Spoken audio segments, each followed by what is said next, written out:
Historia real.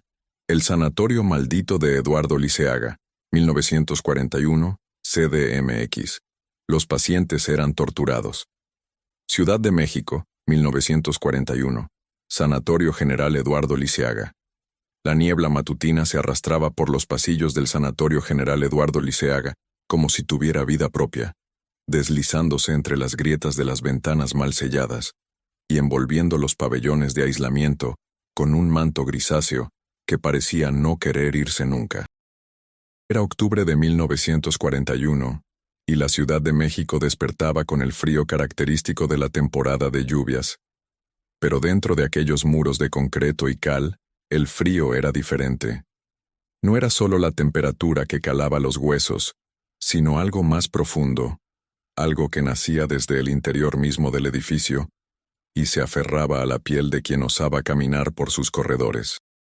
Rosa Mendoza llegó al sanatorio con las primeras luces del alba, cuando la ciudad aún dormía y las calles de tierra de Tlalpan estaban desiertas.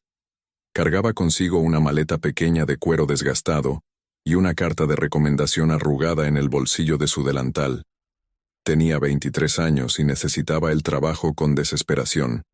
Su padre había muerto hacía 6 meses en un accidente en la fábrica textil de La Colmena, y su madre, enferma de reumatismo, apenas podía levantarse de la cama. Rosa había escuchado que el sanatorio Liceaga buscaba enfermeras auxiliares, y aunque las historias que circulaban sobre el lugar le helaban la sangre, no tenía otra opción. El dinero que ofrecían era el doble de lo que pagaban en cualquier otro hospital de la capital, y eso debería haberle parecido una bendición, pero en el fondo de su corazón sabía que nadie pagaba tanto sin una razón oscura detrás. El edificio se alzaba imponente frente a ella, una estructura de 3 pisos con fachada de piedra gris y ventanas enrejadas que le daban el aspecto de una prisión más que de un centro de salud. Los árboles que rodeaban la propiedad estaban retorcidos y desnudos, sus ramas extendidas hacia el cielo como dedos suplicantes. Rosa tragó saliva y caminó hacia la entrada principal, donde un letrero oxidado anunciaba: Sanatorio General Eduardo Liceaga. Aislamiento y tratamiento de enfermedades contagiosas. El olor a desinfectante mezclado con algo más visceral, algo putrefacto, golpeó sus sentidos apenas cruzó el umbral. Si estás disfrutando esta historia, no olvides suscribirte al canal y déjanos un comentario contándonos desde dónde nos estás viendo. Tu apoyo nos ayuda a seguir trayéndote más historias reales que te mantendrán despierto por las noches. Dentro, el vestíbulo estaba sumido en una penumbra antinatural. Las lámparas de gas parpadeaban débilmente, proyectando sombras danzantes sobre las paredes descascaradas. El piso de mosaico, que alguna vez debió ser elegante, ahora estaba cubierto de manchas oscuras que ninguna cantidad de lejía parecía poder eliminar. Rosa escuchó un sonido que la hizo detenerse en seco. Un gemido largo y profundo que parecía provenir de las entrañas mismas del edificio, seguido por el repiqueteo metálico de lo que sonaba como cadenas arrastrándose por el suelo de arriba. Señorita Mendoza, supongo. La voz la sobresaltó.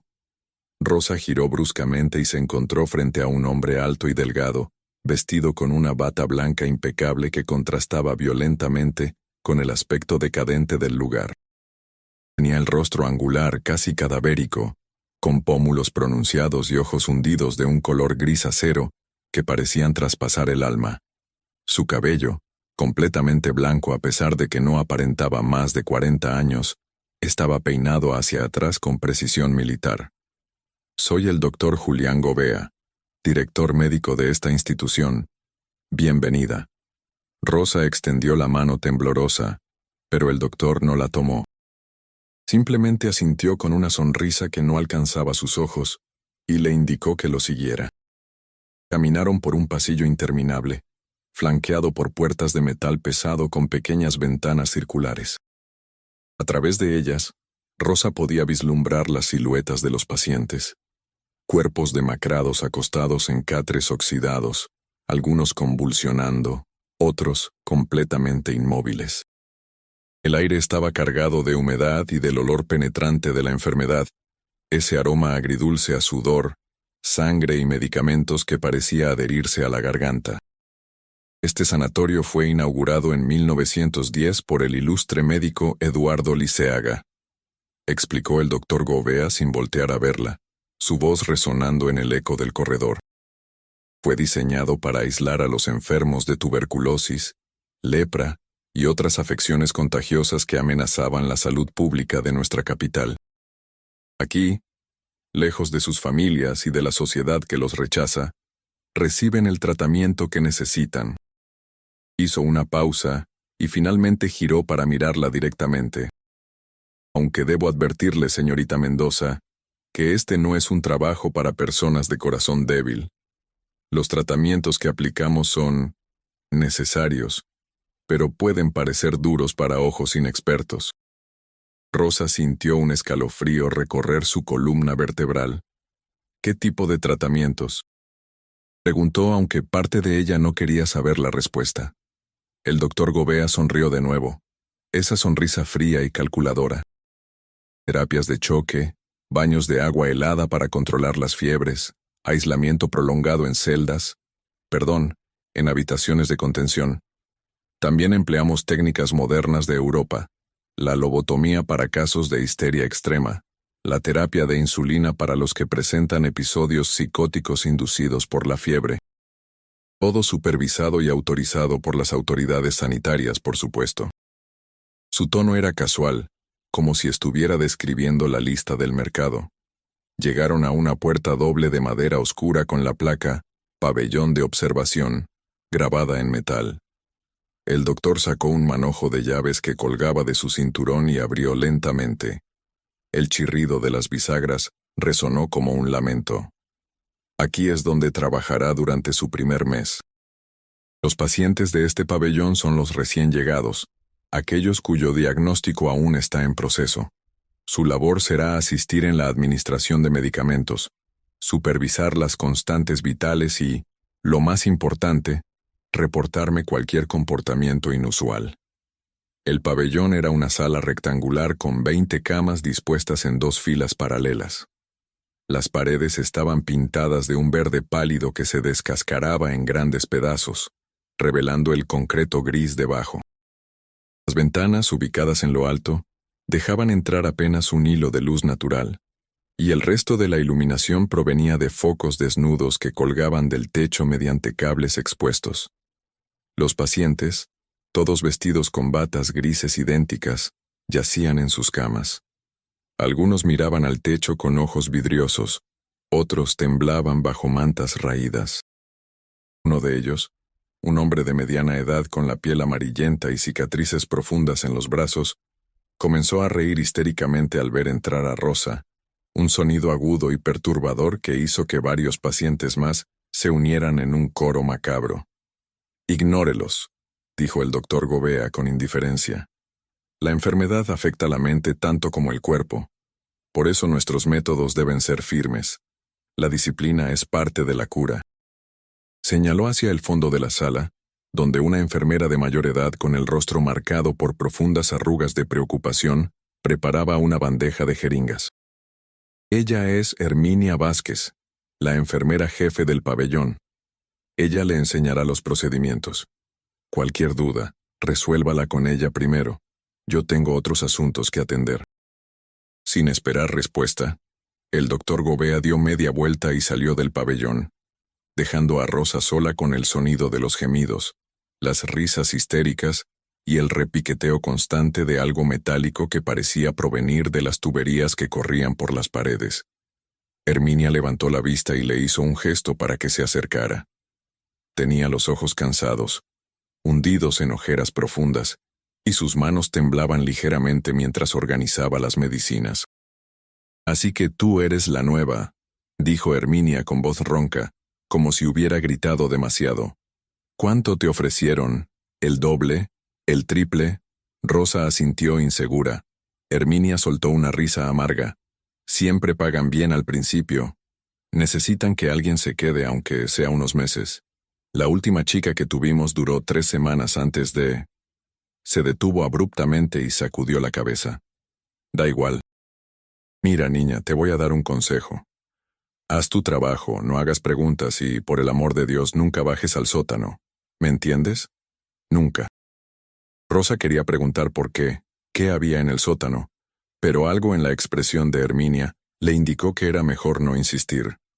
La enfermera le entregó una libreta desgastada con anotaciones garabateadas. Estos son los horarios de medicación. Debes seguirlos al pie de la letra. Si un paciente se niega a tomar su dosis, repórtalo inmediatamente. El doctor Gobea tiene métodos para lidiar con los rebeldes. El primer día transcurrió en una neblina de rutina mecánica. Rosa aprendió a administrar inyecciones de morfina para el dolor, a forzar cucharadas de un líquido espeso y amargo por las gargantas de pacientes que se resistían con desesperación, a cambiar vendajes empapados de pus y sangre. Cada tarea era una lucha contra sus propios instintos, contra las náuseas que amenazaban con vencerla. Los pacientes la miraban con ojos suplicantes. Algunos murmuraban palabras incomprensibles. Otros simplemente lloraban en silencio. Cuando cayó la noche, el sanatorio se transformó. Los sonidos del día, los pasos apresurados del personal, las conversaciones en voz baja, el tintineo de los instrumentos médicos, dieron paso a algo mucho más siniestro. Rosa estaba en la pequeña habitación que le habían asignado en el tercer piso, una celda estrecha con una cama de hierro, un armario diminuto y una ventana que daba a un patio interior vacío. Intentaba dormir, pero el sueño no llegaba. En su lugar, llegaron los gritos. Primero fue uno solo. Un alarido desgarrador que pareció surgir desde el mismo infierno. Luego otro, y otro más, hasta que parecía que todo el edificio estaba vivo con el sonido del sufrimiento humano. Rosa se incorporó en la cama, el corazón latiendo desbocado. Escuchó pasos pesados corriendo por el pasillo, seguidos por el sonido inconfundible de una puerta siendo cerrada con violencia. Después, silencio. Un silencio tan profundo y antinatural que era peor que los gritos. Se levantó, incapaz de quedarse en la cama, y se asomó al pasillo. Estaba desierto, iluminado solo por una lámpara parpadeante al final del corredor. Las sombras se movían de forma extraña, como si tuvieran sustancia propia. Rosa dio un paso vacilante hacia adelante, y entonces lo vio. Al final del pasillo, una figura arrastrando algo. Era uno de los celadores, un hombre corpulento de nombre Esteban, que tiraba de lo que parecía ser un cuerpo envuelto en una sábana manchada de sangre. La figura dejaba un rastro oscuro sobre el piso de mosaico. Rosa retrocedió rápidamente, cubriéndose la boca para ahogar un grito. Se metió en su habitación y cerró la puerta con llave, el corazón amenazando con salírsele del pecho. ¿Qué estaba pasando realmente en este lugar? ¿A dónde llevaban los cuerpos? Y lo más aterrador, ¿cuántos más habían muerto de esa forma? El amanecer llegó con una luz grisácea que apenas penetraba las ventanas sucias. Rosa bajó al pabellón con los ojos enrojecidos por la falta de sueño. Herminia ya estaba allí, preparando la primera ronda de medicamentos. «Buenos días», dijo la enfermera sin mirarla, su voz monótona. Rosa notó que había 2 camas vacías, las mismas que la noche anterior habían estado ocupadas. Las sábanas habían sido retiradas, los colchones estaban desnudos. «¿Qué pasó con los pacientes de las camas 7 y 14?» preguntó Rosa tratando de mantener la voz firme. Herminia se detuvo, sus manos suspendidas sobre la bandeja de jeringas. Lentamente, giró la cabeza para mirar a Rosa. «Se fueron», dijo simplemente. Sus familias vinieron por ellos durante la noche. Pero había algo en sus ojos, una advertencia silenciosa, que le decía a Rosa que eso era una mentira. «No hagas preguntas, niña. Te lo advertí ayer. Haz tu trabajo y mantén la boca cerrada». Rosa pasó el resto del día en un estado de tensión constante. Observaba a los pacientes con renovada atención, buscando pistas, tratando de entender qué era lo que realmente sucedía entre estos muros. Notó cosas que antes había pasado por alto. Las marcas de dedos en los brazos de algunos pacientes, moretones frescos en formas que sugerían restricciones, miradas de terror absoluto cuando mencionaban al doctor Gouveia o cuando escuchaban ciertos sonidos provenientes de los pisos inferiores. Uno de los pacientes, un hombre joven llamado Tomás, que sufría de tuberculosis avanzada, la detuvo cuando pasaba junto a su cama. Con voz rasposa, casi inaudible, le susurró: «No dejes que te lleven abajo. Una vez que bajas no vuelves a subir. He visto cosas, enfermera, cosas que ningún Dios permitiría». Sus ojos estaban llenos de lágrimas. «Dicen que nos curan, pero no es cierto. Nos usan. Somos sus experimentos». Antes de que Rosa pudiera responder, escuchó los pasos característicos del doctor Gouveia acercándose. Tomás se cayó inmediatamente, volviéndose hacia la pared y haciéndose el dormido. El doctor entró al pabellón con su habitual porte impecable, pero esta vez venía acompañado de 2 celadores. Caminó directamente hacia la cama de Tomás y consultó una tabla que llevaba bajo el brazo. «Paciente Tomás Aguilar», anunció el doctor con voz clara. «Su evolución ha sido insatisfactoria. Presenta resistencia al tratamiento y comportamiento no cooperativo. Será trasladado al pabellón de terapia intensiva para procedimientos avanzados». Los celadores se acercaron a la cama y con movimientos mecánicos sujetaron a Tomás por los brazos. «No, por favor, no», gritó Tomás, luchando con las pocas fuerzas que le quedaban. «No me lleven al sótano. Por favor, doctor, haré lo que me pida. Tomaré todas las medicinas. Seré bueno». Sus súplicas desgarradoras resonaron por todo el pabellón. Los otros pacientes se encogieron en sus camas, algunos cubriéndose los oídos, otros mirando con expresiones de horror y resignación. Rosa dio un paso hacia adelante, impulsada por algo que no podía controlar. «Doctor Gouveia, ¿es realmente necesario? El paciente está asustado, tal vez con un poco más de tiempo». El doctor se giró lentamente hacia ella, y por primera vez, Rosa vio algo peligroso destellar en esos ojos grises. «Señorita Mendoza», dijo con una calma que era más aterradora que cualquier grito, «le recuerdo que usted es personal auxiliar. No está calificada para cuestionar mis decisiones médicas. Si encuentra que nuestros métodos no son de su agrado, la puerta está allí». Señaló hacia la salida con un gesto deliberado. «Pero le advierto que, si decide irse, su madre no recibirá el tratamiento que tanto necesita. Sería una lástima que su reumatismo empeorara o que surgieran complicaciones inesperadas». La amenaza velada cayó sobre Rosa como un balde de agua helada. ¿Cómo sabía el doctor sobre su madre? Ella no había mencionado los detalles de su situación familiar en la entrevista.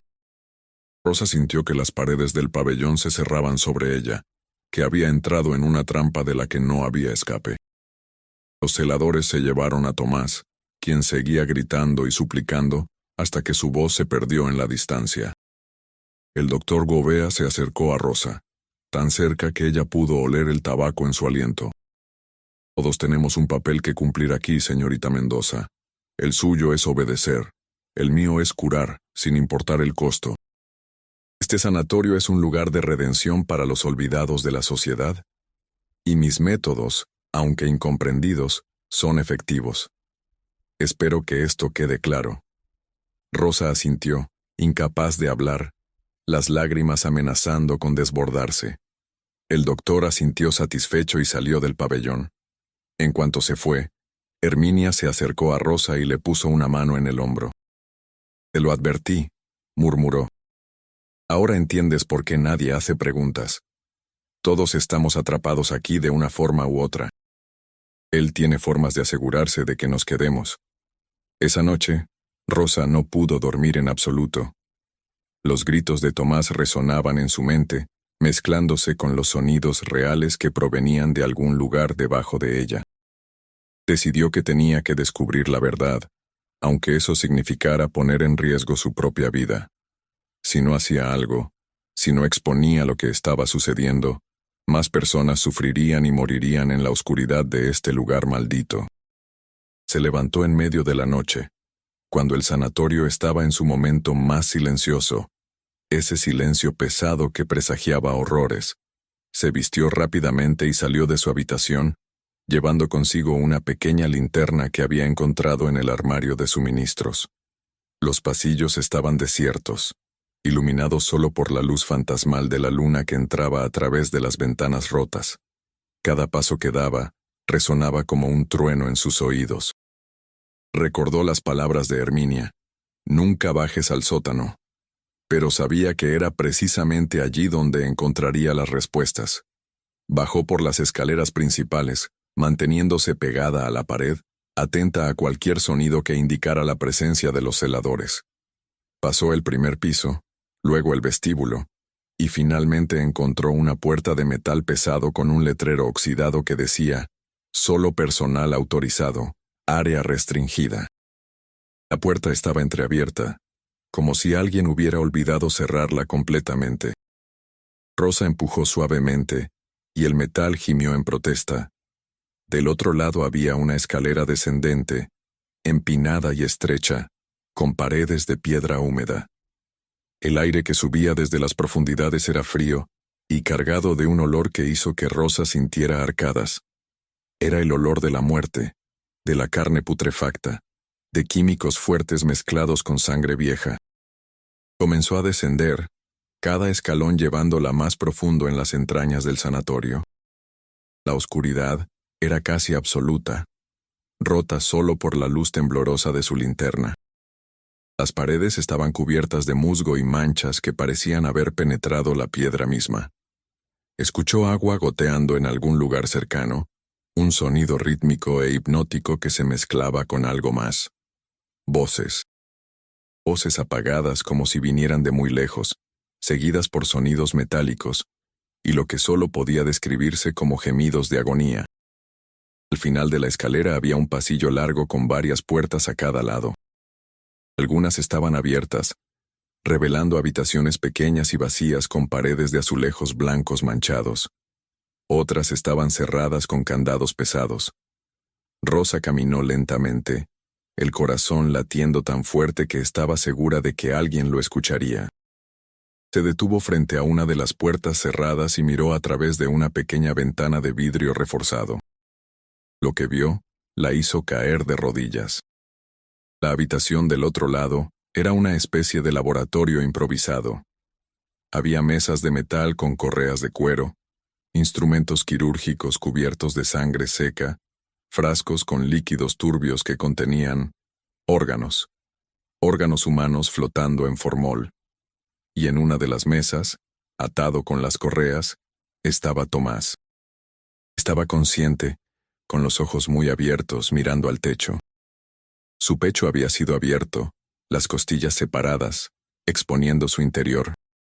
Pero lo más aterrador era que todavía estaba vivo, respirando con dificultad, lágrimas corriendo por sus mejillas, mientras el doctor Gobea, vestido con un delantal manchado de sangre, tomaba notas en una libreta.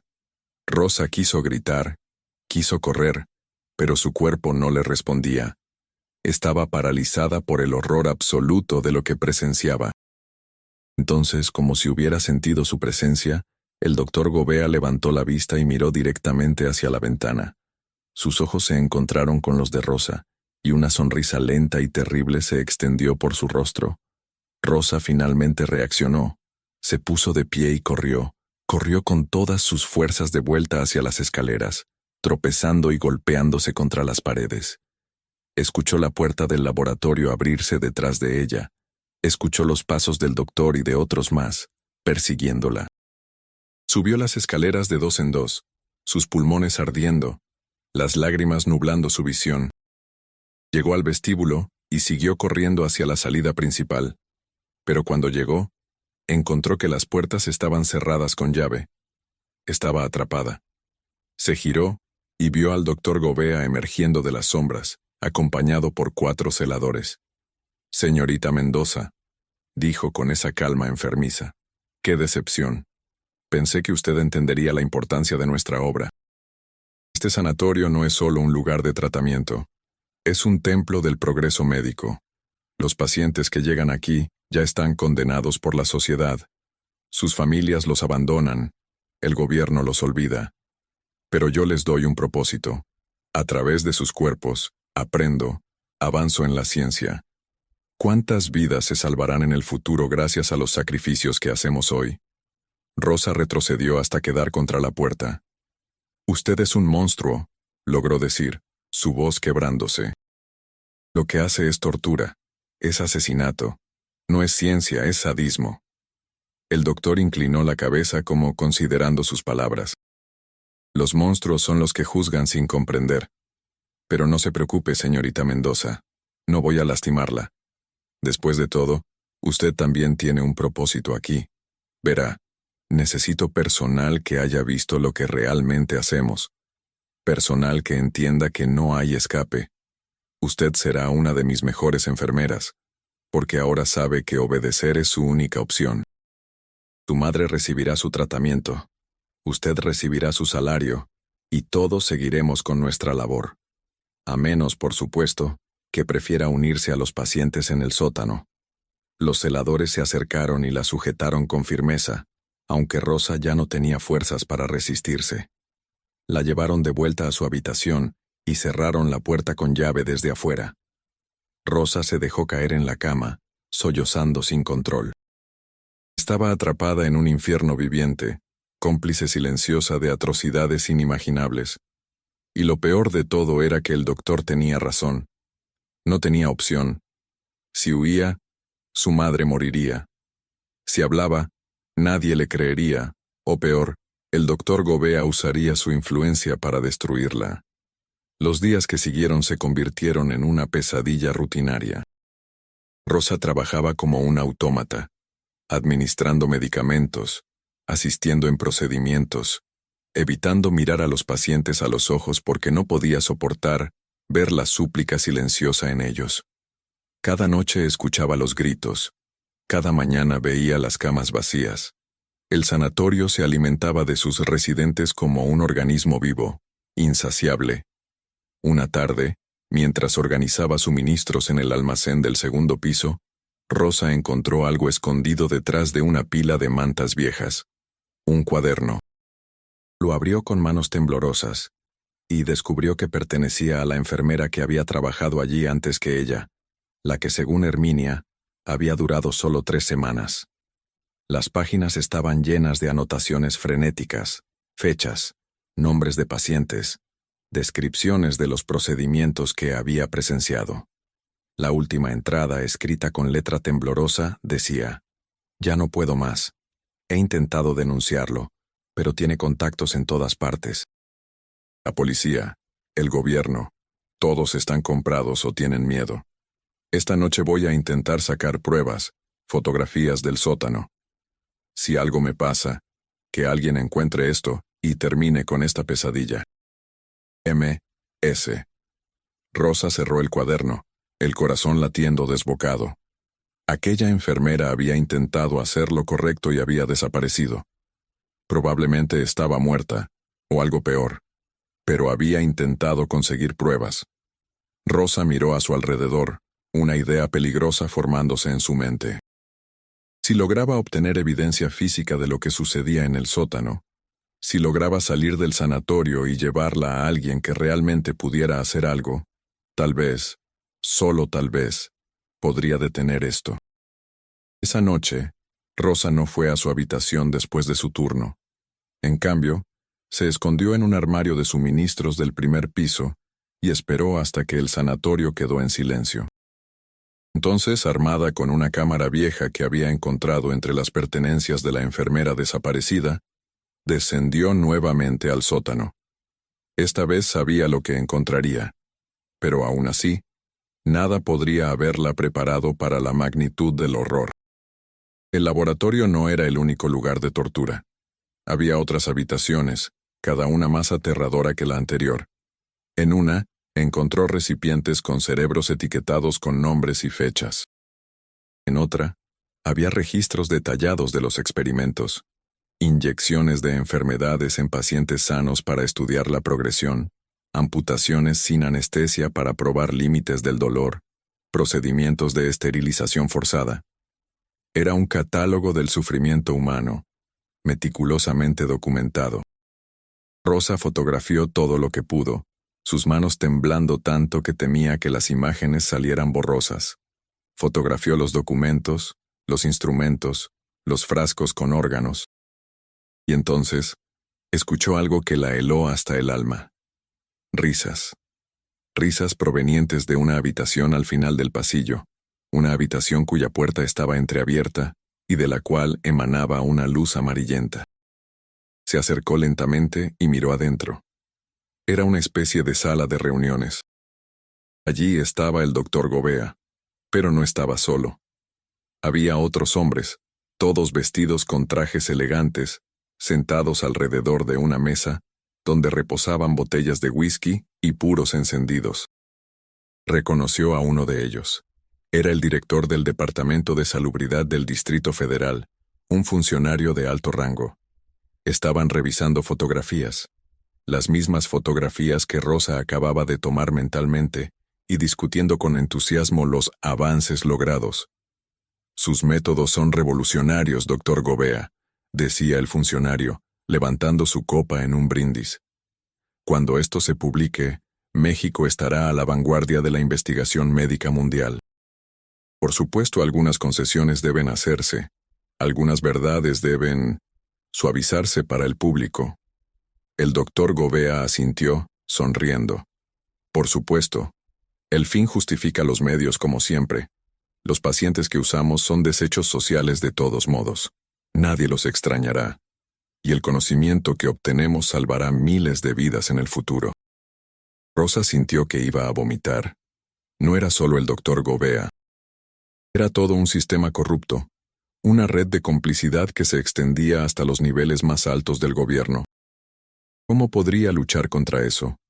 ¿A quién podría acudir si los que debían proteger a la población eran parte del problema? Retrocedió silenciosamente guardando la cámara bajo su delantal. Tenía que salir del sanatorio esa misma noche, antes de que descubrieran lo que había hecho. Subió las escaleras con cuidado, rezando para no ser descubierta. Llegó al vestíbulo y se dirigió a una de las ventanas del primer piso que sabía que tenía un pestillo roto. La abrió con esfuerzo y se deslizó hacia afuera, cayendo sobre la hierba húmeda del jardín. Corrió a través de los terrenos del sanatorio, tropezando con raíces y piedras, pero sin detenerse. La niebla era espesa, casi sólida, envolviendo todo en un manto gris. Detrás de ella, escuchó una alarma sonar, luego gritos y ladridos de perros. La habían descubierto.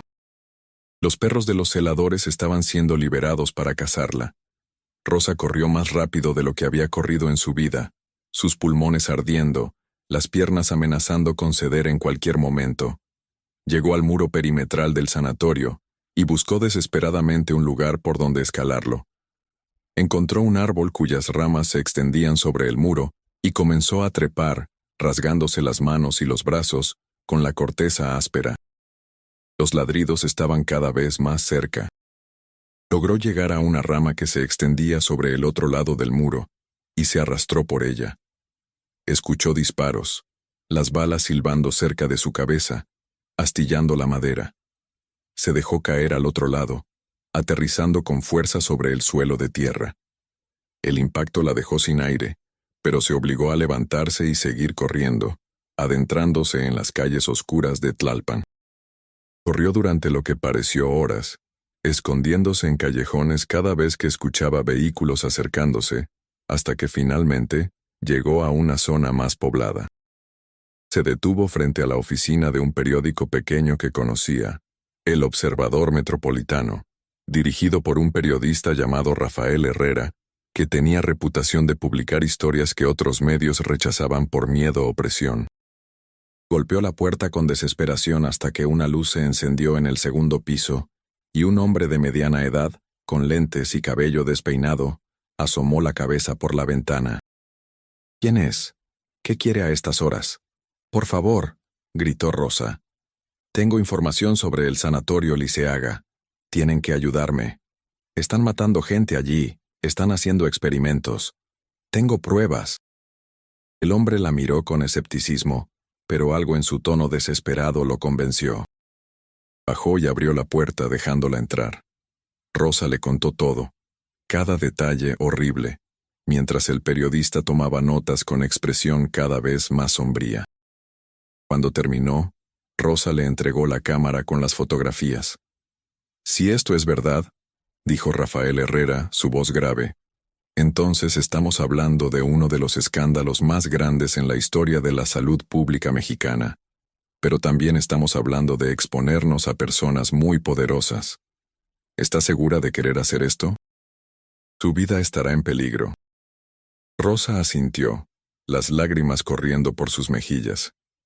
«Ya está en peligro. Pero si no hago esto, más personas morirán. No puedo vivir con ese peso en mi conciencia». Durante las siguientes 2 semanas, Rafael Herrera trabajó incansablemente para corroborar la historia de Rosa. Contactó a familias de pacientes desaparecidos, habló con exempleados del sanatorio que habían guardado silencio por miedo, reunió toda la evidencia posible. Finalmente, el 15 de noviembre de 1941, el Observador Metropolitano publicó un artículo explosivo en primera plana: «Los horrores del Sanatorio Liceaga, experimentos humanos y tortura sistemática». La reacción fue inmediata y caótica. El gobierno intentó desacreditar la historia, llamándola sensacionalismo amarillista. El doctor Gobea apareció en entrevistas negando todo, presentándose como un médico dedicado víctima de difamación. Pero la evidencia era demasiado contundente. Las fotografías, los testimonios, los registros médicos robados del sótano, todo apuntaba a una verdad innegable. Se abrió una investigación oficial, aunque muchos sospechaban que sería un encubrimiento. Sin embargo, la presión pública era tal que no podía ser ignorada. Periodistas de otros medios comenzaron a investigar por su cuenta, y pronto surgieron más historias de horror, más víctimas, más complicidad institucional. Rosa se escondió durante este tiempo, sabiendo que su vida corría peligro real. Rafael Herrera le consiguió refugio en casa de unos familiares en Guadalajara, lejos de la Ciudad de México, pero incluso allí, Rosa no podía dormir. Las pesadillas la atormentaban cada noche. Veía el rostro de Tomás en la mesa de operaciones, escuchaba los gritos de los pacientes, sentía las paredes del sanatorio cerrándose sobre ella. La investigación oficial tardó 3 meses, pero finalmente en febrero de 1942 se emitió un veredicto. El sanatorio Eduardo Liceaga fue clausurado oficialmente. El doctor Julián Gobea fue arrestado y acusado de múltiples cargos de asesinato, tortura y experimentación ilegal. Sin embargo, en un giro que dejó a muchos indignados, Gobea nunca fue a juicio. Murió en su celda apenas 2 semanas después de su arresto, supuestamente por un ataque al corazón. Muchos sospechaban que había sido silenciado para proteger a las figuras poderosas que habían estado involucradas en sus actividades. Los celadores y otros empleados cómplices fueron juzgados, pero las sentencias fueron sorprendentemente leves. La mayoría cumplió menos de 5 años de prisión. Los funcionarios gubernamentales que habían encubierto las actividades del sanatorio nunca fueron formalmente acusados. El escándalo fue gradualmente enterrado bajo nuevas noticias, nuevas crisis, hasta que se convirtió en un susurro en la historia médica mexicana. El edificio del Sanatorio Liceaga quedó abandonado. Durante décadas permaneció allí, en Tlalpan, como un monumento silencioso a los horrores que había albergado. Los vecinos de la zona reportaban fenómenos extraños. Luces que se encendían en las ventanas a pesar de que no había electricidad, sonidos de gritos en la noche, figuras que se movían por los pasillos vacíos. Algunos decían que eran los espíritus de las víctimas, atrapados eternamente en el lugar de su sufrimiento. Otros, más pragmáticos, aseguraban que eran solo el viento y la imaginación. Rosa nunca regresó a la Ciudad de México. Se quedó en Guadalajara, donde cambió su nombre y trató de construir una nueva vida. Su madre murió en 1943, sin haber sabido nunca la verdad completa de lo que su hija había vivido. Rosa se casó, Tuvo hijos, intentó ser normal, pero las cicatrices nunca sanaron completamente. Hasta el día de su muerte en 1989, a los 71 años, Rosa despertaba gritando por las noches, reviviendo esos días oscuros en el sanatorio. Rafael Herrera continuó su carrera como periodista de investigación, pero la historia del Sanatorio Liceaga lo persiguió tanto como a Rosa. Recibió amenazas constantes. Su periódico fue atacado varias veces y eventualmente se vio obligado a autoexiliarse en Estados Unidos. Antes de irse, escribió un libro detallando toda la investigación, pero ninguna editorial en México se atrevió a publicarlo. El manuscrito permaneció inédito durante décadas, hasta que finalmente fue publicado en 2003, mucho después de la muerte de Herrera, bajo el título El Sanatorio del Diablo, la verdad detrás del escándalo Liceaga. El legado del Sanatorio Eduardo Liceaga es complejo y perturbador. Oficialmente fue una aberración, un caso aislado de un médico desquiciado que abusó de su posición. Pero aquellos que se atreven a investigar más profundamente descubren una verdad más oscura: que el sanatorio fue parte de un patrón más amplio de experimentación humana que ocurría en muchas instituciones médicas de la época, no solo en México, sino en todo el mundo. Los pacientes más vulnerables, aquellos que la sociedad había olvidado o descartado, fueron utilizados como conejillos de indias en nombre del progreso científico. En la década de 1990, el edificio del sanatorio fue finalmente demolido para dar paso a un conjunto habitacional. Los trabajadores que participaron en la demolición reportaron experiencias inquietantes. Herramientas que desaparecían y reaparecían en lugares extraños. Sensaciones de ser observados. Accidentes inexplicables. Varios se negaron a continuar trabajando después de descubrir lo que llamaron habitaciones secretas en el sótano, habitaciones que no aparecían en los planos originales del edificio y que contenían evidencia de que las atrocidades habían continuado mucho después de la clausura oficial del sanatorio. Uno de los trabajadores, un hombre llamado Martín, afirmó haber encontrado un diario escondido en una de esas habitaciones secretas. El diario, según él, pertenecía al doctor Gobea y contenía entradas fechadas hasta 1955, 13 años después de su supuesta muerte. Las entradas describían experimentos continuados, realizados en secreto con la complicidad de otros médicos que habían trabajado en el sanatorio.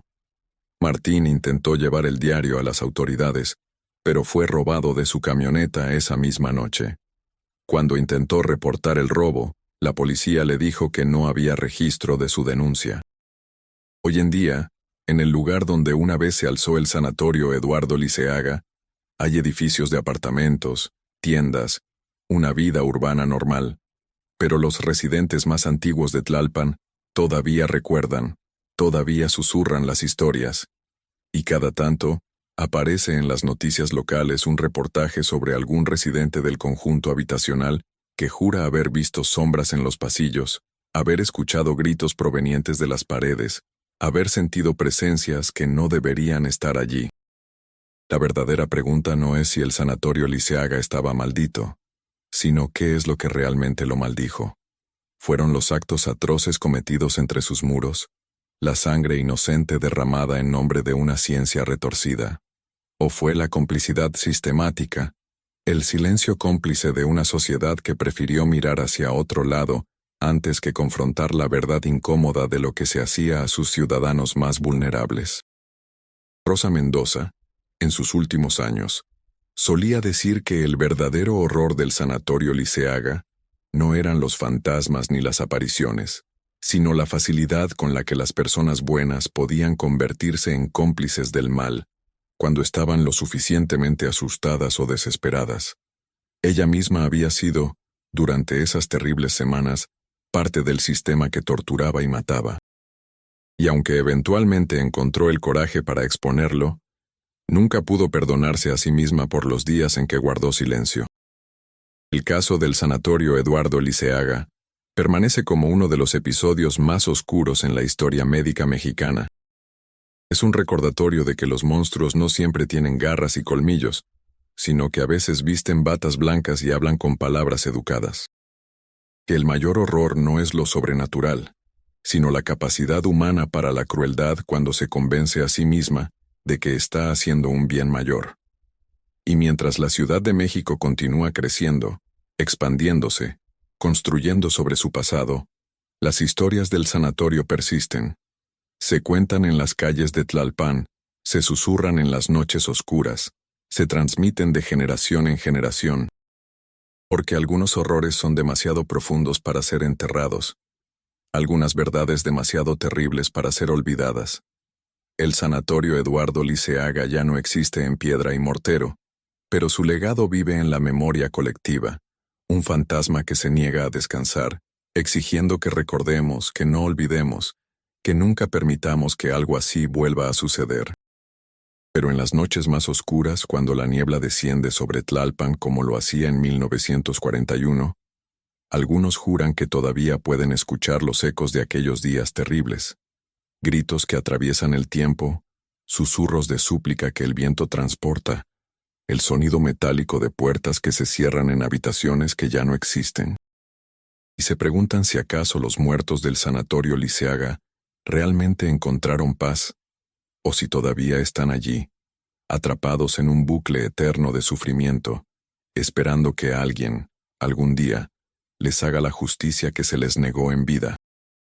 Esta es la historia del sanatorio Eduardo Liceaga, un lugar que existió en la realidad y cuyas atrocidades, aunque dramatizadas y expandidas en este relato, están fundamentadas en las prácticas médicas cuestionables que ocurrían en muchas instituciones psiquiátricas y sanatorios de aislamiento durante la primera mitad del siglo XX. Es una historia sobre el poder desmedido, la complicidad sistemática y el precio que pagan aquellos que se atreven a hablar la verdad. Es, sobre todo, un recordatorio de que debemos permanecer vigilantes, porque la historia tiene una tendencia perturbadora a repetirse cuando olvidamos las lecciones del pasado. Los años pasaron sobre la Ciudad de México como capas de pintura sobre un mural deteriorado, cada década añadiendo nueva historia sobre la antigua, pero nunca logrando cubrir completamente las manchas del pasado. El escándalo del sanatorio Liceaga fue perdiendo fuerza en la memoria pública, archivado como una curiosidad oscura en los anales de la historia médica mexicana. Sin embargo, para aquellos directamente tocados por los eventos de 1941, el pasado nunca murió realmente. Simplemente se transformó, mutó en algo diferente pero igualmente corrosivo. En 1967, 26 años después de la clausura del sanatorio, un joven investigador llamado Sebastián Cortés llegó a la Ciudad de México desde Oaxaca, con la intención de completar su tesis doctoral en Historia de la Medicina. Sebastián había elegido como tema de investigación los sanatorios de aislamiento en México durante las décadas de 1930 y 1940, fascinado por las prácticas médicas de la época y su evolución. Durante sus primeras semanas en los archivos del Hospital General, tropezó con referencias crípticas al sanatorio Liceaga, menciones breves que parecían deliberadamente vagas, como si los autores de los documentos estuvieran tratando de evitar entrar en detalles. Intrigado por esta ausencia de información, Sebastián comenzó a buscar más activamente. Fue entonces cuando descubrió que muchos expedientes relacionados con el sanatorio habían sido clasificados como sensibles y trasladados a un archivo especial del Departamento de Salud que requería permisos especiales para acceder. Sebastián solicitó los permisos necesarios esperando la burocracia típica. Lo que no esperaba era la rapidez con la que su solicitud fue denegada, sin explicación, sin apelación posible. Esto solo avivó su curiosidad. Si había algo que su formación académica le había enseñado, era que los secretos mejor guardados eran precisamente aquellos que más valía la pena descubrir. Decidió tomar un enfoque diferente. En lugar de buscar documentos oficiales, buscaría testimonios personales. Comenzó a publicar anuncios en periódicos locales de Tlalpan y zonas aledañas, pidiendo entrevistas con cualquiera que hubiera trabajado o tenido familiares en el Sanatorio Liceaga entre 1930 y 1945. Las respuestas fueron escasas al principio. Recibió algunas llamadas de personas que conocían historias de segunda o tercera mano, rumores sin sustancia. Pero entonces, una tarde de agosto, recibió una carta sin remitente. La letra era temblorosa, claramente de una persona mayor, y el papel tenía manchas que parecían de lágrimas. La carta decía simplemente: si quieres saber la verdad sobre Liceaga, venga a esta dirección el martes a las 3 de la tarde. Venga solo. Si trae a alguien más, no abriré la puerta. La dirección correspondía a un edificio viejo en la colonia Roma, uno de esos edificios Art Deco que habían sobrevivido los terremotos y el paso del tiempo, pero que mostraban su edad en cada grieta de su fachada. Sebastián llegó puntualmente el martes siguiente, su grabadora portátil escondida en el bolsillo de su chaqueta y un cuaderno bajo el brazo. Tocó el timbre del apartamento 304 y esperó. La puerta se abrió lentamente, revelando a una mujer de edad avanzada, probablemente cercana a los 70 años. Tenía el cabello completamente blanco recogido en un moño apretado, y sus ojos, aunque nublados por la edad, mantenían una lucidez y una tristeza profunda que golpeó a Sebastián de inmediato. La mujer lo examinó durante un largo momento antes de asentir y hacerle señas para que entrara. El apartamento estaba sumido en sombras. Las cortinas pesadas bloqueaban la mayor parte de la luz solar. Estaba lleno de muebles antiguos, fotografías enmarcadas y, curiosamente, varios crucifijos colgados en las paredes. La mujer le indicó que se sentara en un sofá desgastado, y ella tomó asiento frente a él en una silla de respaldo alto. «Me llamo Herminia Vázquez», dijo la mujer, su voz áspera pero firme. «Fui enfermera jefe en el Sanatorio Liceaga desde 1938 hasta 1942. Sé por qué está aquí, joven. He visto sus anuncios en el periódico. Durante 25 años he guardado silencio. Pero ya soy vieja. Pronto moriré, y no quiero llevarme estos secretos a la tumba». Sebastián sintió un escalofrío recorrer su columna. Reconoció el nombre inmediatamente de las pocas referencias que había encontrado. Herminia Vázquez había sido mencionada en el artículo de 1941 de El Observador Metropolitano como una testigo clave, aunque su testimonio nunca había sido publicado en su totalidad. Sacó su cuaderno con manos temblorosas. Durante las siguientes 4 horas Herminia habló. Habló de cosas que Sebastián apenas podía procesar, de horrores que iban más allá de cualquier cosa que hubiera imaginado. Confirmó lo que el artículo de 1941 había insinuado, pero añadió detalles que nunca habían salido a la luz. Habló de Rosa Mendoza, a quien había conocido durante esas terribles semanas. Habló del doctor Gobea y de sus experimentos, pero también de algo más oscuro. De cómo Gobea no había actuado solo. De cómo había toda una red de médicos, funcionarios y empresarios involucrados. Lo que Rosa expuso fue solo la punta del iceberg, dijo Herminia, sus manos arrugadas temblando mientras sostenía una taza de té frío. El doctor Gobea tenía conexiones con laboratorios farmacéuticos que querían probar nuevos medicamentos. Tenía acuerdos con universidades que necesitaban cadáveres frescos para sus prácticas. Incluso tenía tratos con el ejército, que estaba interesado en estudiar los límites del dolor humano y la resistencia para preparar mejor a sus soldados. Sebastián dejó de escribir y la miró directamente. ¿Está diciendo que el gobierno mexicano estaba involucrado en esto deliberadamente? Herminia asintió lentamente. No todo el gobierno, pero sí personas clave en posiciones de poder. ¿Por qué cree que Gobea nunca fue a juicio? ¿Por qué cree que murió tan convenientemente en su celda? No fue un ataque al corazón, joven. Fue silenciado, y no fue el único. Todos los que sabían demasiado o que amenazaban con hablar fueron silenciados de una forma u otra. Pero usted está aquí, señaló Sebastián. Usted sabía. ¿Por qué no la silenciaron? Una sonrisa amarga cruzó el rostro de Herminia. Oh, lo intentaron. En 1943 sufrí un accidente en el que mi casa se incendió. Perdí todo lo que tenía, incluyendo los documentos que había guardado del sanatorio. En 1945, fui atacada en la calle por ladrones que curiosamente no robaron nada, solo me advirtieron que mantuviera la boca cerrada. Aprendí la lección. Guardé silencio. Me volví invisible. Y sobreviví. Herminia se levantó con dificultad y caminó hacia un armario viejo en la esquina del salón. Lo abrió y sacó una caja de metal oxidada. La colocó sobre la mesa entre ellos. Durante todos estos años he guardado esto. Son copias que hice en secreto antes del incendio, escondidas en casa de mi hermana. Fotografías, registros médicos, cartas, evidencia que nunca vio la luz del día. Quiero que usted las tenga. Haga con ellas lo que su conciencia le dicte, pero sepa que al hacerlo, su vida estará en peligro. Sebastián abrió la caja con manos temblorosas. Dentro había docenas de fotografías en blanco y negro, muchas de ellas tan perturbadoras que tuvo que apartar la mirada. Había documentos escritos a máquina con sellos oficiales, cartas firmadas por funcionarios de alto rango, registros detallados de los experimentos realizados en el sanatorio. Era un tesoro de evidencia histórica, pero también una bomba de tiempo política. ¿Por qué me da esto ahora?, preguntó Sebastián. ¿Por qué a mí?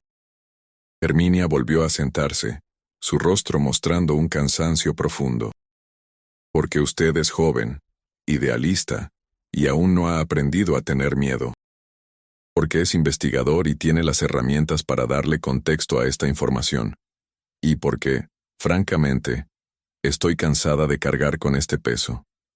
He vivido 25 años con pesadillas, con la culpa de haber sido cómplice silenciosa durante tanto tiempo.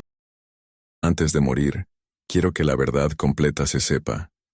Quiero que las víctimas sean reconocidas, que sus nombres sean recordados, que sus muertes no hayan sido en vano. Sebastián pasó los siguientes 3 meses sumergido en el material que Herminia le había dado.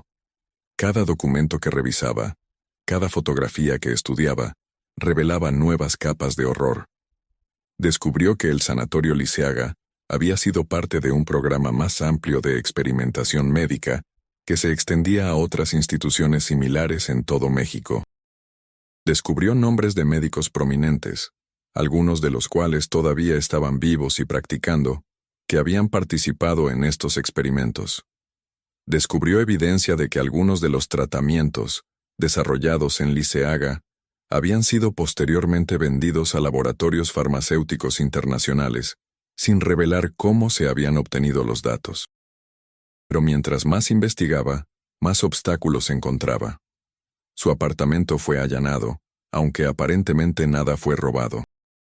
Comenzó a recibir llamadas telefónicas en medio de la noche, solo silencio al otro lado de la línea. Su asesor de tesis en la universidad le sugirió, con incomodidad visible, que tal vez debería considerar cambiar de tema. Cuando Sebastián preguntó por qué, el asesor simplemente dijo: «Hay ciertas piedras que es mejor no voltear, Sebastián, por tu propio bien». Sebastián ignoró las advertencias. En diciembre de 1967, presentó su tesis doctoral completa, un análisis exhaustivo de 400 páginas sobre el Sanatorio Liceaga y el sistema de experimentación médica en México durante las décadas de 1930 y 1940. La tesis incluía todas las evidencias que Herminia le había proporcionado, con nombres completos, documentación de respaldo y análisis detallado de las implicaciones éticas y legales. La defensa de su tesis fue programada para el 15 de enero de 1968. Nunca sucedió. 3 días antes de la fecha, Sebastián desapareció. Salió de su apartamento una mañana para ir a la universidad y simplemente nunca llegó. Sus amigos y familiares lo buscaron desesperadamente. Se presentó una denuncia de persona desaparecida. La policía realizó una investigación superficial que no condujo a nada. Sebastián Cortés se había esfumado sin dejar rastro. Su tesis desapareció con él. La única copia completa que existía, guardada en su apartamento, fue robada durante un allanamiento que ocurrió 2 días después de su desaparición. La universidad afirmó no tener registro de que hubiera presentado una tesis completa, solo un borrador inicial que trataba sobre un tema completamente diferente. Los documentos que Herminia le había dado nunca fueron encontrados. Herminia Vázquez murió 3 meses después, en abril de 1968, oficialmente de causas naturales. Tenía 72 años. No hubo funeral público, no hubo obituario en los periódicos. Fue enterrada en una tumba sin nombre en el Panteón de Dolores. Los eventos de 1967-1968 podrían haber sido el final de la historia, otro capítulo oscuro en la saga del Sanatorio Liceaga, enterrado bajo capas de silencio y olvido. Pero las historias tienen una forma de sobrevivir, de filtrarse a través de las grietas, de negarse a morir completamente. En 1985, después del devastador terremoto que sacudió la Ciudad de México, varios edificios viejos fueron demolidos para dar paso a la reconstrucción. Entre ellos estaba el edificio en la colonia Roma donde Herminia Vázquez había vivido. Durante la demolición, los trabajadores encontraron una caja metálica escondida en un espacio hueco detrás de una pared del apartamento 304. Dentro había copias de los documentos que Herminia había dado a Sebastián Cortés, junto con una carta dirigida a quien corresponda. La carta explicaba todo. La historia de Rosa Mendoza, el encuentro con Sebastián Cortés, y su convicción de que Sebastián había sido asesinado para silenciarlo. Si estás leyendo esto, decía la carta en su parte final, significa que he muerto y que mi apartamento está siendo demolido. Significa que han pasado años, tal vez décadas. Tal vez ahora, finalmente, sea seguro que la verdad se sepa. O tal vez nunca será seguro. Pero de cualquier manera, estas víctimas merecen ser recordadas. Sus nombres merecen ser dichos. Su sufrimiento merece ser reconocido. El trabajador de la construcción que encontró la caja, un hombre llamado Ignacio Ruiz, se la llevó a casa, intrigado. Esa noche, solo en su apartamento, leyó los documentos a la luz de una lámpara, su expresión cambiando de curiosidad a horror conforme avanzaba. Al día siguiente, llevó la caja a un periodista amigo suyo que trabajaba en un periódico de izquierda, conocido por su disposición a publicar historias controvertidas. El periodista, Arturo Ramírez, reconoció inmediatamente la importancia histórica del material. Pasó las siguientes semanas verificando los documentos, confirmando su autenticidad, contactando a historiadores y expertos médicos. Todo indicaba que los documentos eran genuinos. En marzo de 1986, el periódico publicó una serie de artículos exponiendo nuevamente la historia del Sanatorio Liceaga, esta vez con mucho más detalle y documentación que el artículo original de 1941. La reacción fue mínima. El país estaba en medio de una crisis económica severa, lidiando con las consecuencias del terremoto del año anterior. Una historia sobre atrocidades médicas de 40 años atrás simplemente no capturó la atención del público. Los artículos fueron publicados. Algunos académicos los notaron con interés, pero no hubo el escándalo masivo que Arturo había esperado. La historia fue discutida brevemente en círculos académicos. Luego se desvaneció nuevamente en la oscuridad. Arturo Ramírez no desapareció como Sebastián Cortés, pero sí enfrentó consecuencias. Fue despedido de su trabajo en el periódico un mes después de publicar los artículos, oficialmente por recortes presupuestarios. Otros medios se negaron a contratarlo. Eventualmente tuvo que dejar el periodismo y trabajar como profesor de secundaria para sobrevivir. Guardó copias de todos los documentos del Sanatorio Liceaga, esperando el día en que pudiera volver a intentar exponer la historia. Ese día llegó en 1999, con la llegada de Internet y la democratización de la información. Arturo, ahora retirado, creó un sitio web dedicado exclusivamente a documentar la historia del Sanatorio Liceaga. Subió todas las fotografías, todos los documentos, todos los testimonios que había recopilado a lo largo de los años. El sitio web atrajo atención inicialmente, especialmente entre jóvenes interesados en historias de terror urbano y teorías de conspiración. Pero algo extraño comenzó a suceder. Las personas que visitaban el sitio y leían los documentos completos comenzaron a reportar experiencias perturbadoras. Algunos decían que después de ver las fotografías, comenzaban a tener pesadillas intensas sobre el sanatorio, tan vívidas que parecían memorias reales. Otros reportaban que escuchaban voces susurrando en sus casas, siempre las mismas palabras, nombres que correspondían a pacientes listados en los registros del sanatorio. Un usuario del sitio, una mujer llamada Patricia Sánchez, escribió un email a Arturo en 2002, describiendo una experiencia particularmente perturbadora. Después de pasar una noche entera leyendo los documentos del sitio, Patricia afirmó haber despertado con marcas en sus brazos, marcas que coincidían exactamente con las descritas en los registros como resultado de uno de los tratamientos de Gobea. Las marcas desaparecieron después de 3 días, pero dejaron a Patricia profundamente traumatizada. Otros reportaron fenómenos similares. Un hombre en Monterrey juró que, después de leer los testimonios de las víctimas, comenzó a ver la figura de un hombre con bata blanca, parado al pie de su cama cada noche. La figura nunca se movía, nunca hablaba, solo observaba. Cuando el hombre finalmente se mudó de su apartamento, las apariciones cesaron. Arturo comenzó a recibir tantos emails de este tipo que creó una sección separada en el sitio web para documentarlos. Algunos visitantes se burlaban de estas historias, llamándolas superstición o sugestión, pero otros tomaban los reportes muy en serio, argumentando que el trauma colectivo dejado por el sanatorio Liceaga había creado una especie de cicatriz psíquica en el tejido de la realidad, una herida que aún sangraba décadas después. En 2008, un grupo de estudiantes universitarios de cine decidió hacer un documental sobre el sanatorio Liceaga. Contactaron a Arturo, quien les proporcionó acceso a todos sus archivos y los puso en contacto con las pocas personas aún vivas que tenían conexiones con el sanatorio. Una de estas personas era Lucía Mendoza, la hija de Rosa Mendoza.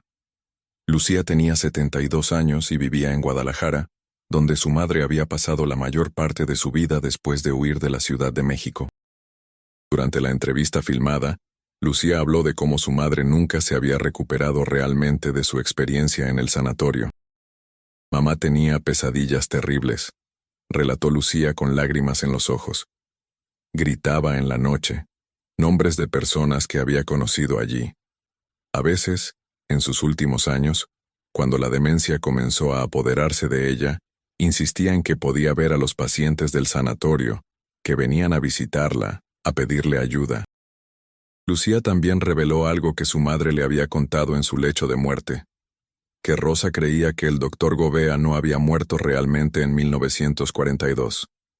Mamá estaba convencida de que su muerte había sido falsa, que había escapado con la ayuda de sus conexiones poderosas, dijo Lucía. Decía que había visto su fotografía en un periódico en los años 60, un médico en Buenos Aires, con un nombre diferente pero el mismo rostro. Cuando intentó investigar, todos sus esfuerzos fueron bloqueados. Los estudiantes de cine intentaron verificar esta afirmación, buscando en archivos de inmigración y registros médicos argentinos. Lo que encontraron fue inquietante. Había efectivamente un médico argentino llamado Julián Gobier, que había practicado en Buenos Aires desde 1945 hasta 1970, especializado en tratamientos experimentales para enfermedades mentales. Las pocas fotografías disponibles del Dr. Gobier mostraban un parecido notable con las fotografías del Dr. Gobea, aunque la calidad de las imágenes hacía imposible una confirmación definitiva. Más perturbador aún, los archivos indicaban que el Dr. Gobier había cerrado su práctica abruptamente en 1970, después de que surgieran acusaciones similares a las que habían perseguido a Gobea: experimentación no ética, maltrato de pacientes, conexiones con el gobierno militar. Pero antes de que pudiera ser investigado formalmente, Gobier desapareció. Algunos registros sugerían que había huido a Paraguay, otros a Chile. Nunca fue encontrado. El documental de los estudiantes, titulado Las sombras de Liceaga, fue completado en 2009 y presentado en varios festivales de cine independiente. Recibió críticas positivas por su investigación exhaustiva y su presentación respetuosa del material sensible. Sin embargo, después de su estreno en un pequeño cine en la Ciudad de México, algo extraño comenzó a suceder con el equipo de producción. La directora del documental, Ana María Torres, comenzó a recibir llamadas telefónicas anónimas advirtiendo que dejara el pasado enterrado. El camarógrafo principal, Luis Hernández, reportó que su equipo fallaba de formas inexplicables cada vez que intentaba revisar el metraje relacionado con el sanatorio. Y el editor, Marco Reyes, afirmó que escuchaba voces susurrando mientras trabajaba con el material, voces que parecían provenir directamente de las grabaciones, aunque no aparecían en el audio cuando otros las reproducían. Pero lo más perturbador ocurrió durante una proyección especial del documental en la Universidad Nacional Autónoma de México en octubre de 2009. A mitad de la proyección, la película se detuvo abruptamente y la pantalla mostró imágenes que no estaban en la edición final. Fotografías adicionales del interior del sanatorio, aparentemente tomadas recientemente, que mostraban los pasillos vacíos pero con sombras de figuras humanas que no deberían estar allí, ya que el edificio había sido demolido décadas atrás. El técnico de proyección juró que el archivo digital no había sido manipulado, que estas imágenes simplemente habían aparecido de la nada. La proyección fue cancelada y el archivo fue examinado por expertos en tecnología digital. No encontraron evidencia de manipulación, pero tampoco podían explicar cómo las imágenes adicionales habían sido insertadas en el archivo. Ana María Torres decidió que el documental había ido demasiado lejos. Después del incidente en la UNAM, retiró la película de circulación y destruyó todas las copias excepto una, que guardó en una caja fuerte con la esperanza de que algún día pudiera entender lo que había sucedido. Los miembros del equipo se separaron, cada uno intentando seguir adelante con sus vidas, pero ninguno pudo olvidar completamente la experiencia. En 2015, 74 años después de la clausura original del Sanatorio Liceaga, la Comisión Nacional de Derechos Humanos de México finalmente emitió un reconocimiento oficial de las atrocidades cometidas en el sanatorio. Fue un gesto tardío, casi simbólico, pero representó la primera vez que el gobierno mexicano admitía formalmente lo que había sucedido. Se erigió una pequeña placa conmemorativa en el lugar donde una vez se alzó el sanatorio, con los nombres de las víctimas conocidas grabados en bronce. La ceremonia de inauguración fue modesta, asistida principalmente por descendientes de las víctimas y algunos académicos interesados en la historia. Lucía Mendoza, ahora de 79 años y en silla de ruedas, estuvo presente. Cuando le pidieron que hablara, se acercó al micrófono con ayuda de su nieta y dijo: «Mi madre pasó 48 años intentando que alguien escuchara, intentando que estas víctimas fueran reconocidas. Murió creyendo que había fallado. Ojalá estuviera aquí hoy para ver que no fue así, que su valentía no fue en vano». Pero mientras Lucía hablaba, algo extraño sucedió. El cielo, que había estado despejado toda la mañana, se nubló súbitamente. Una niebla espesa comenzó a descender sobre el área, una niebla que parecía surgir del suelo mismo. La temperatura bajó notablemente, tanto que los asistentes pudieron ver su aliento condensándose en el aire. Y entonces, varios de los presentes juraron haber visto figuras moviéndose en la niebla, siluetas de hombres y mujeres vestidos con batas de hospital que se acercaban a la placa, como si quisieran leer sus propios nombres. La ceremonia se interrumpió abruptamente cuando una de las asistentes, una mujer joven que era bisnieta de uno de los pacientes, comenzó a gritar. Señalaba hacia la niebla, hacia una figura que ella insistía era su bisabuelo, exactamente como aparecía en las fotografías que su familia conservaba. La figura la miraba, decía la mujer, con una expresión de paz que nunca había visto en las fotografías.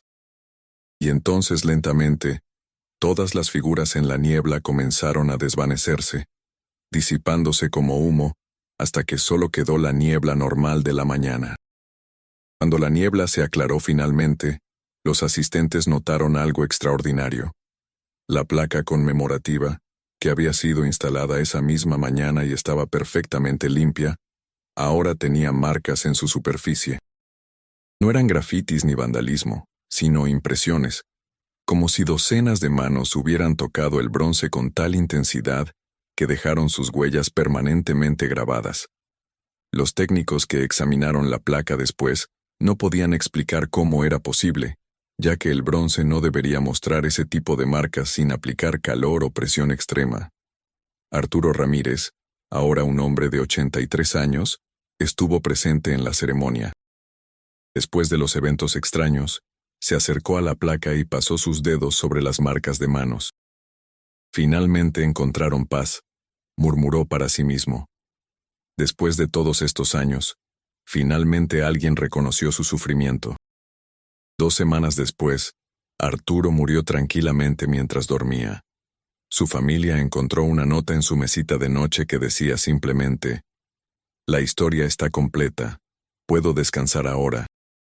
Lucía Mendoza vivió 3 años más, lo suficiente para ver que el sitio web que Arturo había creado se convirtiera en un archivo digital oficial preservado por la Universidad Nacional.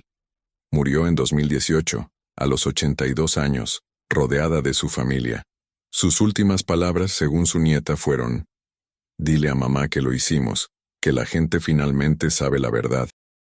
Hoy en 2026, 85 años después de los eventos de 1941, el legado del Sanatorio Eduardo Liceaga persiste de formas complejas y contradictorias. El conjunto habitacional construido sobre sus ruinas es conocido entre los residentes por sus peculiaridades: ascensores que se detienen en pisos que no existen, puertas que se abren solas, sonidos inexplicables en las paredes. Pero también es conocido por algo más extraño. Los residentes reportan una tasa inusualmente alta de vocaciones médicas entre sus hijos. Doctores, enfermeras, trabajadores sociales de la salud, todos parecen surgir de este lugar en números desproporcionados. Algunos dicen que es coincidencia. Otros creen que es la influencia persistente de las almas que una vez sufrieron allí, guiando a las nuevas generaciones hacia profesiones de cuidado y sanación, como si intentaran corregir los horrores del pasado a través de las acciones del presente. La placa conmemorativa sigue en su lugar, ahora visitada regularmente por estudiantes de medicina que vienen a reflexionar sobre la ética de su profesión. Se ha convertido en una tradición no oficial entre los estudiantes de la Facultad de Medicina de la UNAM, visitar la placa antes de graduarse, tocar los nombres grabados y hacer un juramento silencioso de nunca permitir que algo así vuelva a suceder. En las noches, especialmente durante octubre cuando la niebla es más espesa, algunos transeúntes todavía reportan ver figuras en el área donde una vez se alzó el sanatorio.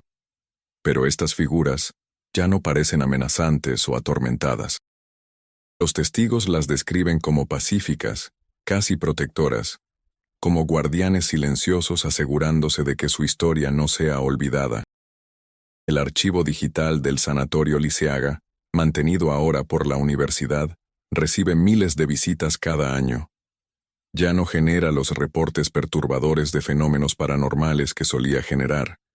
Es como si, con el reconocimiento oficial y la conmemoración de las víctimas, algo fundamental hubiera cambiado.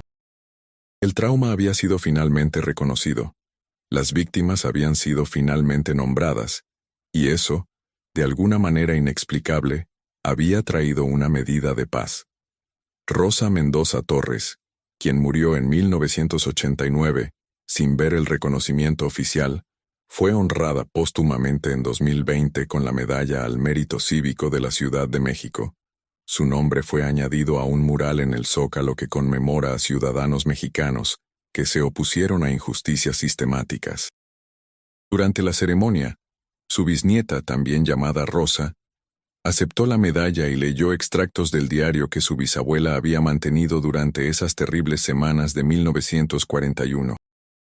Hay días en que el miedo me paraliza, había escrito Rosa Mendoza en octubre de 1941. Días en que quiero simplemente cerrar los ojos y pretender que no veo lo que veo, que no escucho lo que escucho.